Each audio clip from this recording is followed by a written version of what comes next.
Hi everyone, my name is Erica and today I'm going to kind of show you how I tried to solve a puzzle.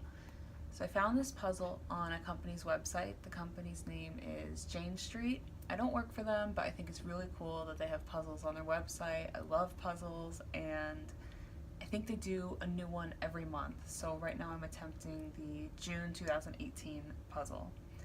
And I'm just going to put that puzzle up right here and I'll just read it out. So the puzzle is called 24/7. This grid is incomplete. Place numbers in some of the empty cells below so that in total the grid contains 1 1, 2 2s up to 7 7s. Furthermore, each row and column must contain exactly 4 numbers which sum up to 20. Finally, the numbered cells must form a connected region, but every 2 by 2 subsquare in the completed grid must contain at least one empty cell. The answer to this puzzle is the product of all the areas of the connected groups of empty squares in the completed grid. So this is a multi-part puzzle. The first thing you do is fill out the grid as per all of the rules, and then the answer is just going to be a single integer. Not a single digit, it's probably going to be multiple digits, but just one number is going to be the answer. So let's see, I think, yep. So here I have the puzzle, and first thing I did was kind of made a tally up in the top left corner. So there's a tally 1 1, 2 2s, 3 3s, all the way to 7 7s. And the first step is to X out these tallies, however many are on the grid so far. So there's actually already 4 4s, so I'm just going to delete the tallies really instead of Xing them out, and there's already 1 1. So we're actually done with putting 4s and 1s on the board. So that's exciting. It feels like we're almost done, right? So there's 2 2s, so let's just delete those 2. Sorry, I didn't mean to say 2 2s. I meant to say 2 7s already on the board. And there's only 1 2 gone, so let's delete that. There's 1 3 gone. There are 2 5s, and there's 2 6s already. So these gray dots over here, that kind of represents what we need to still put in the grid. So the next step to take is I'm going to put numbers on the grid. I kind of already typed them out to save some time. So the left side border and the right side border, these numbers in black. So that's how much is necessary to complete the sum of 20 for each one of the rows or each one of the columns. And then the next thing I like to do is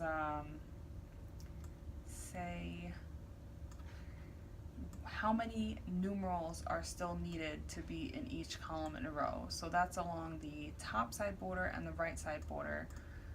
How many more numerals are necessary to appear in that row or column to add up to 4 total numerals. And then one more step is to put an X. Oh, let's send this to the back. I'm using Adobe Illustrator, by the way, to do this.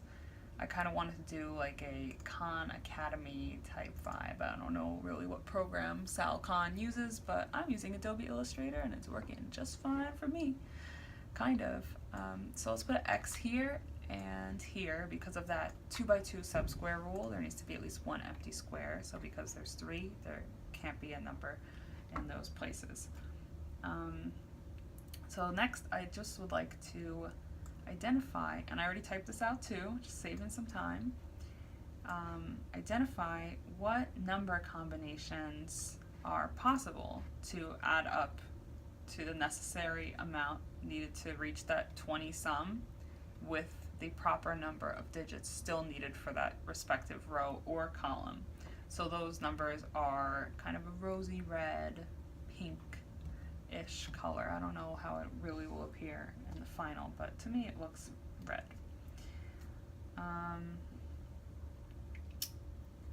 So the first number that we can put in is really exciting. We put a 7 over here because of this overlap. So here there needs to be a 7 in this column, and there has to be a 7 in this row. And yeah, honestly, I don't even want to get that much into the details of it because I didn't solve it properly. I'm sorry if you watched this far into the video. I didn't mean to trick you. I do not have the solution. So you know what? It's not even worth it for me to go through these steps because it's just really no point. Oh man, I really got you, didn't I? Okay, so this is the solution that I came up with. I basically just walked through and process of elimination got to this. So, oh, I had 2 options for solutions. So this is what I came up with. I think what really threw me off was a connected region. So I thought a connected region meant that you could connect by vertices of the corners. So this is what I did. If you sum up all the rows and columns, they're each 20, there's 4 digits in each row and column, and everything's connected at least by a vertice. And actually, you know what? This breaks the 2x2 rule right over here. F it. You know, it doesn't even matter. So while I was researching what a connected region is, I saw all these really cool images of just like squares and grids, and I have a very like mathy mind, and then I'm also a designer, so I started to like see all these really cool designs, and I just got distracted and I started to design stuff on my own. So over here, maybe I'll put some of those designs that I came up with while searching what a connected region is. Here they are. Here's one. Here's another. I forgot to say something, but I'm just gonna hit record now and stick it right in the middle, but I actually physically made some of the designs like into something, and I made a video description of kind of how I did that. I used my Cricut, I used adhesive foil and canvas, and it was super fun. Now I have some kind of geometric, mathy things for my wall.